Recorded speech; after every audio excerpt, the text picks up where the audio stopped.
Hey y'all, thank y'all for joining us again. We are the Hands United podcast. Let's talk about sex, y'all. So we are currently in Chicago attending the Biomedical Summit, and it has been quite an eventful 2 days. And we have learned a lot. We have seen a lot. It's been a very informative time for us. So I'm joined by a couple of my colleagues who I will let give their insights on what they have experienced here at the Biomedical Summit. I can start. This is my second time attending the Biomedical Summit. The first time I attended, it was in Houston, Texas, a few years ago before COVID. And it was an experience then, and it's an experience now. I think something that I will take away is the conversations that were had at one of the sessions about Black women and our role in PrEP and how organizations or HIV prevention programming can reach us more, reach us better. It was a great conversation. Some takeaways that I took from that are, we need to stop putting the burden of engaging Black women or fighting for Black women or standing up for Black women on Black women.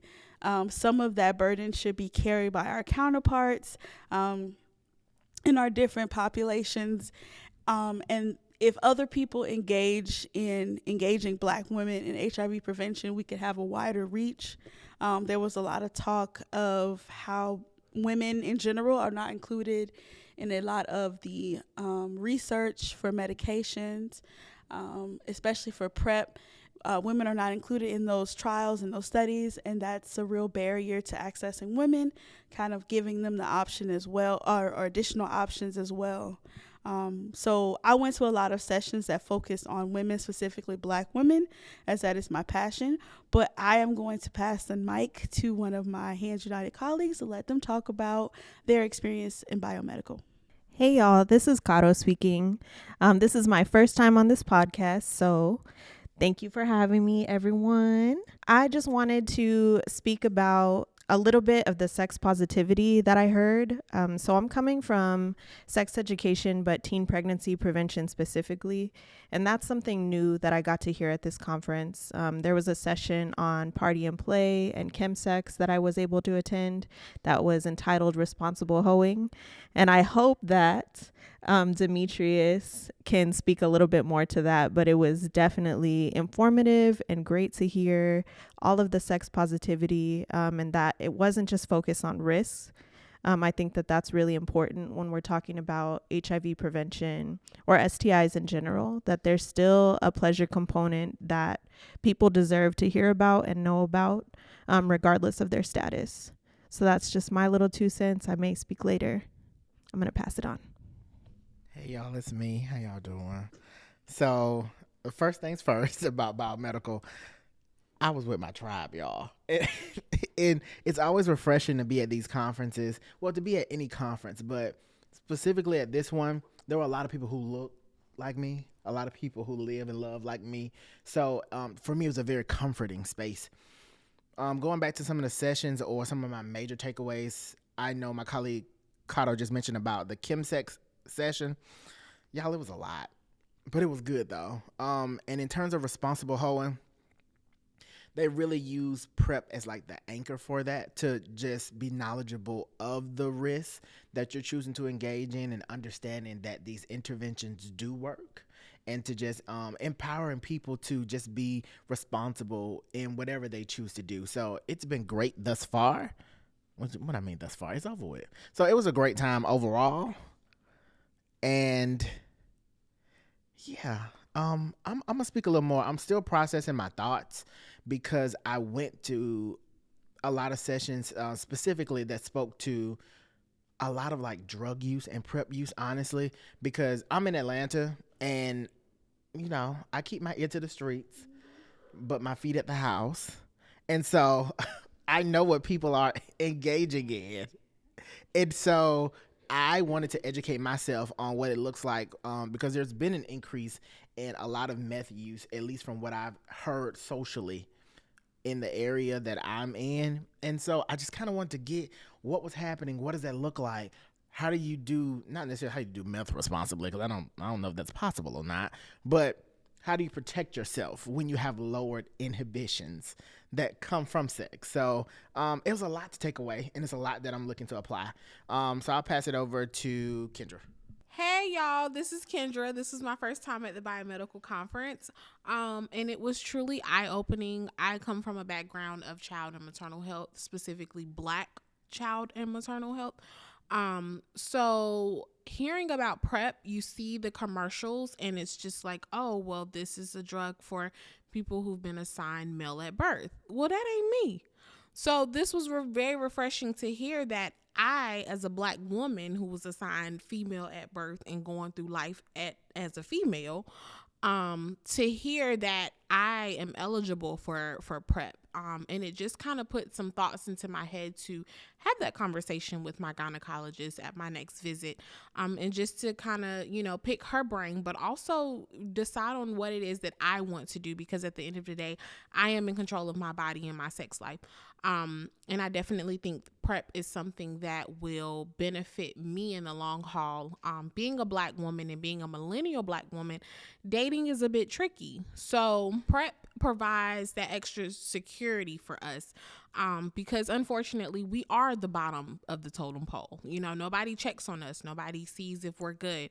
So PrEP is just kind of like a boost of confidence for us Black women. And I'll pass it to another colleague. Thank you so much for that insight, Kendra. And I actually wanted to lean in a little bit on that, being that two of you, you and Caro, have not been to a HIV-focused summit or conference before, and we are going to another conference, which is going to be more in-depth. So I just wanted to, you gave us a little insight about what you learned and what your takeaway was from your first experience. I wanted to ask Caro, what was your experience being your first time at an HIV conference? So a little bit more about what Kendra had mentioned. I was also noticing that there weren't a lot of conversations about lesbian women or women who engage in sex with other women. And I thought that was something that I really want to see more of and discussed more thoroughly in future conversations that we have at Hands United, and just in the HIV prevention community in general. I think back to what I was saying earlier, I think it's so unfortunate that there is such an association on risk. I still think that pleasure-centered education is key.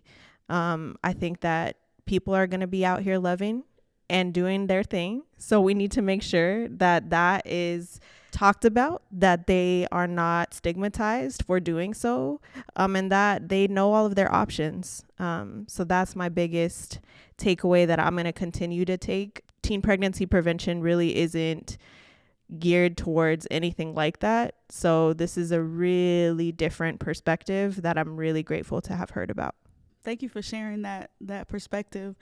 What I realized is in a lot of research, a lot of different populations are really underrepresented. You mentioned lesbian women or women who have sex with women, very underrepresented, especially in HIV research. I was always trained that if someone approached me during a testing session, and they were a woman that, predominantly slept with women or identified as lesbian, then just to tell them they were low risk and, kind of end the conversation there. But I think that's a disservice to that population, not educating them on all the aspects and really taking the time to expand their knowledge as well, because first of all, not only are lesbians, they have their own risk factors and they need to be educated, they also have friends that they can talk to and they can engage with, and that's a large population that's missed. Trans men are hugely underrepresented in research overall, not just in HIV research or AIDS research, but in research just on health outcomes, period. Trans men are left out of a lot of those scenarios and a lot of those research topics. So thank you for bringing that up. I think, and you also mentioned adolescent and teen pregnancy, there were a few sessions on engaging the teen population in PrEP, also in, I believe it was treatment as prevention, I think. I didn't really get to spend a lot of time. I just popped into that session for a bit. It was so many sessions going on that I wanted to hear things from. I couldn't be in 10 places at once, but I, dropped in on that.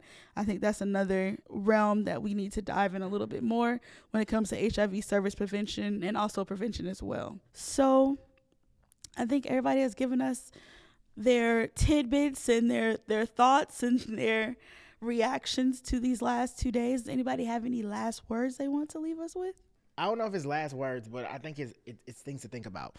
So when I come to these spaces, as of recently, I try to really keep it in a SIBA or a capacity building mindset. And at the end of every session, I thought about, how do I transfer this to other people?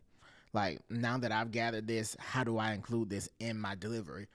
How do I include this in the evaluation? How do I include this in all aspects of SIBA delivery?